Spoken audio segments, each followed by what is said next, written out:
பெராண்டா race banking மற்றும் government தேர்வுகளுக்கான online மற்றும் ஆஃப்லைன் பயிற்சி.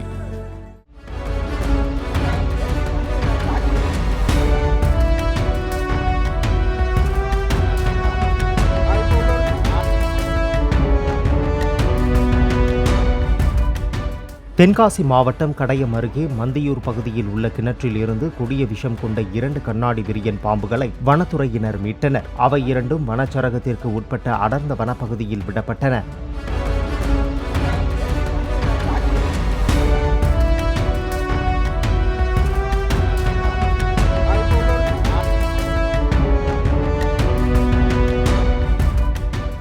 பெராண்டா ரேஸ் பேங்கிங் மற்றும் கவர்மெண்ட் தேர்வுகளுக்கான ஆன்லைன் மற்றும் ஆஃப்லைன் பயிற்சி.